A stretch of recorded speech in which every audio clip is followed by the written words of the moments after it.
Hi, it's Carrie with Picasso Cat Treasures. I'm wearing this shirt for a reason today. Well, this is awkward. Did your motivation lose its motivation? Are you feeling overwhelmed?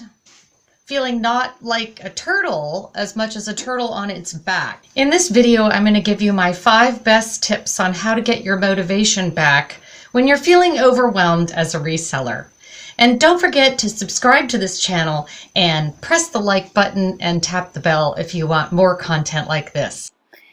In the last few days, I've been inundated with lots and lots of clothes, and I will explain why in another video, but you can see that I begin to feel a bit overwhelmed.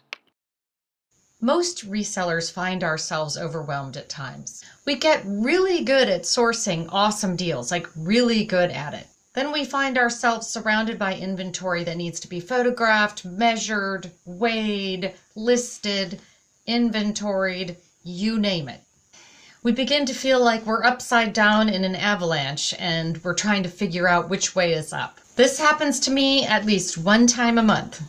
In this video, I'm going to give you my 5 best tips on how to get back on your feet if you're a reseller who's feeling a bit overwhelmed. I'm wearing this shirt for a reason today, and that is because it has the turtle upside down on it. I love graphic t-shirts. I could collect them all day. I probably have 50. How do turtles right themselves when they get on their backs and find themselves sort of flailing in the air? I'm no biologist, but that doesn't stop me from looking at videos about turtles flipping back over. They are proactive. They don't just lay there. They do self-help. So let's talk about how we can translate that. First thing turtles do is they tend to assess their situation once they're upside down. You almost see them stop and think, okay, now what? Okay, they'll think about it. Okay. The next thing they do is if they're not in a very good position to flip over, they'll use their head and their legs to sort of finagle themselves into a better position so they can use momentum. And then they take that momentum in the correct position after they've assessed their situation, and they work to flip themselves over by rolling their arms back and forth or pushing against things that they have positioned themselves next to. And the last thing is, once they flip themselves over, they seem to just dust that off and walk forward. Perhaps, and I'm hoping this is the big one, they remember not to go that place again, that area, that don't try to climb that mountain because you're going to fall. So don't put yourself there again. So how do we as resellers keep from flipping on our backs in the first place? Well, maybe that'll be another video. But right now, this video is on how to get ourselves out from under that feeling of being completely out of control and having no idea what to do. So let's do some self-help. So my first tip is assess your situation. Go around your room, your storage area, your workspace, and take a look at how it is set up. Where are things kept? And do you have a camera out? Do you have a flat workspace that's available? Assess where you stand right then. Take that moment before you do any actual work and decide where and how things need to be for you to get this work done.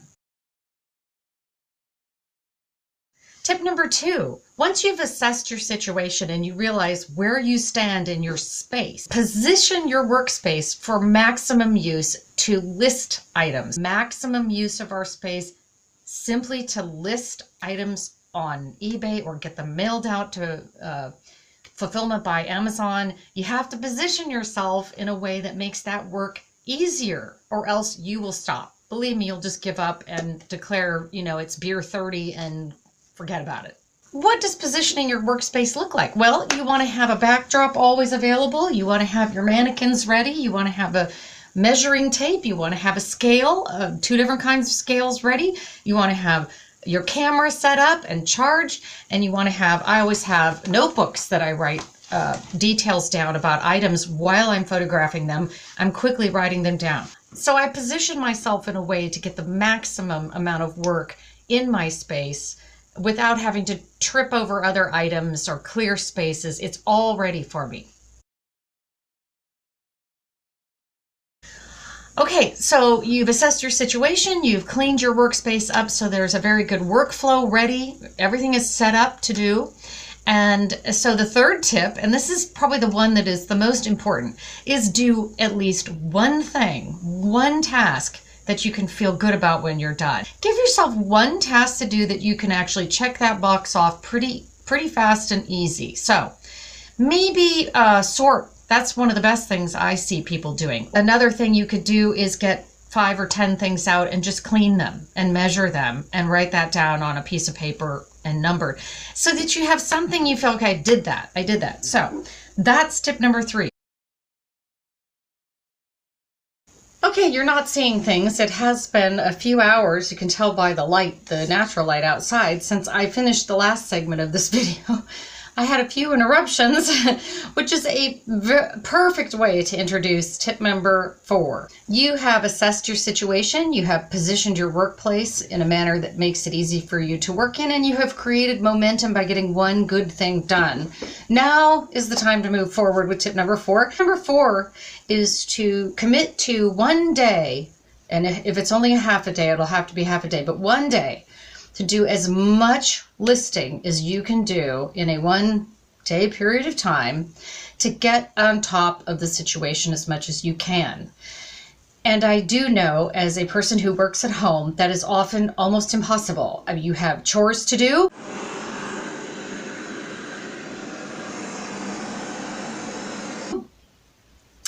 You have people to talk to at the water cooler.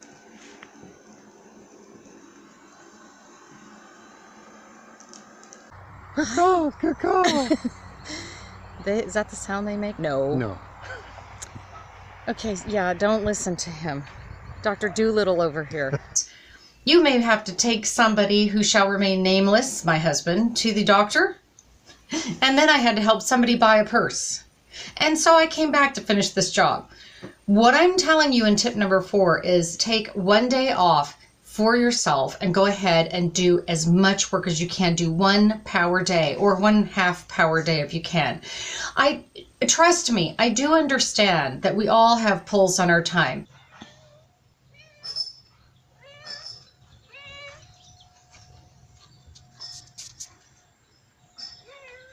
It's not too much to ask for one day where you can do your job so that you can feel better about your job.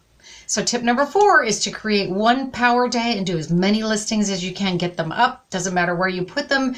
Poshmark, Amazon, send boxes, to Amazon or do eBay to your heart's content. But work and work and work and tell those people around you, if you need me and it's an emergency, really big, interrupt me.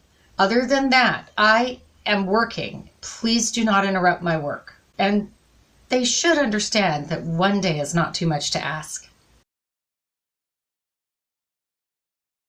Tip number 5 is really in 2 parts. Once a turtle rights itself on its feet again, it just starts moving forward at a very steady pace, as turtles do.